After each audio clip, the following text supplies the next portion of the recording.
अस्सलाम वालेकुम, welcome to Asha recipes. आज मैं आपको होममेड खोए की रेसिपी देने जा रही हूँ। इसे घर में बनाना बहुत आसान है। आइए देखते हैं इसे हमने कैसे तैयार किया है। अस्सलाम वालेकुम, वेलकम टू आशा रेसिपीज़। आज मैं आपको होममेड खोए की रेसिपी देने जा रही हूँ। मैंने 1 लीटर से ज़्यादा दूध ली है। इसको मैंने बॉयल कर लिया है। दूध को हम काफ़ी हद तक सुखाएंगे, बिल्कुल थिक कर लेंगे दूध को, यानी कि बिल्कुल एक खीर की तरह एक पेस्ट बनना शुरू हो जाए। फ़िलहाल इसको भी बॉयल आना शुरू हुआ है। इसको मैं हल्की आंच पे रख दूँगी और इसको पकने दूँगी। होममेड खोए के लिए मैं सिर्फ एक इंग्रेडिएंट यूज़ करूँगी और वो है मीठा सोडा। मीठे सोडे का भी सिर्फ 1 पिंच मैं यूज़ करूँगी, वो भी एंड पे। फ़िलहाल जो है हमारा दूध पक रहा है अच्छी तरह से। इसको ठीक होने दें। दूध हमारा तकरीबन 20 मिनट से मुसलसल पक रहा है। मैंने बीच में आंच हल्की कर दी थी और अपने दूसरे कामों में लग गई थी।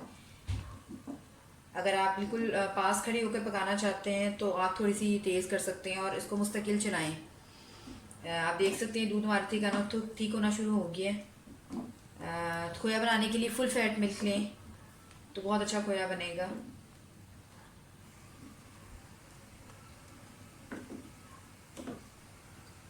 और कोशिश करें कि आप लकड़ी का चम्मच या स्टील का चम्मच यूज़ करें, प्लास्टिक का चम्मच यूज़ मत करें इसको बनाते टाइम। हाइजीनिक हिसाब से भी वो अच्छा नहीं है प्लास्टिक।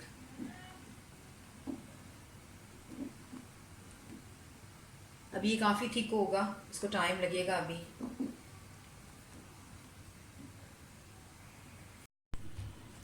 आप देख सकते हैं कि दूध जो है वो पक पक के कितना थोड़ा सा रह गया है। 1 लीटर से ज़्यादा दूध था और तकरीबन 1 पाव ये रह गया है। अभी और थिक करना पड़ेगा। आप देख सकते हैं काफ़ी हद तक ये ठीक हो गया। अब मैं इसमें इस टाइम पे मीठा सोडा डाल दूँगी, 1 चुटकी मीठा सोडा जो मैंने लिया था, और साथ ही इसको मुसलसल चलाते जाएं।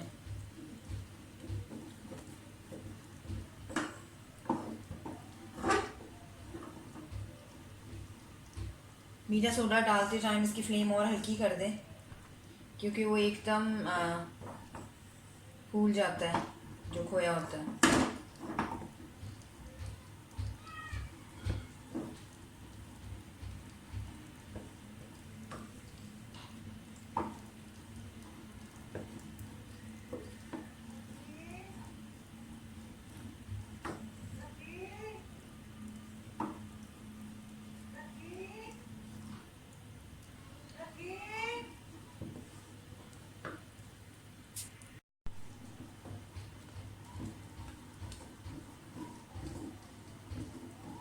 इसको मुसलसल हिलाते जाएं। साइड्स पे जो हमारी मलाई लगती रही है पक पक कर, उसको भी उतार लें साथ साथ।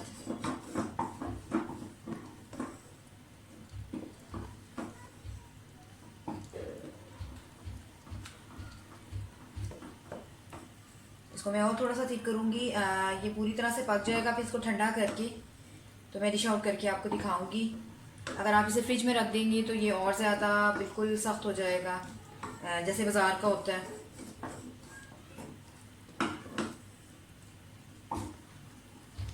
बाज़ार से भी अच्छा हमारा जो होममेड खोया है वो बिल्कुल रेडी हो गया है। थोड़ा सा और पकाएं इसको, बिल्कुल ठीक हो जाए कि जमना शुरू हो जाए, बस उस फॉर्म में ले आएँ इसको। और तकरीबन आ चुका है उसी फॉर्म में।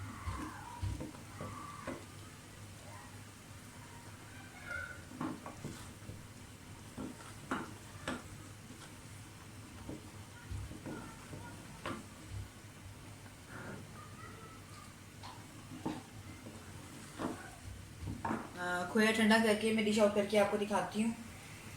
उम्मीद करती हूँ मेरी आज की ये रेसिपी आपको बहुत पसंद आएगी।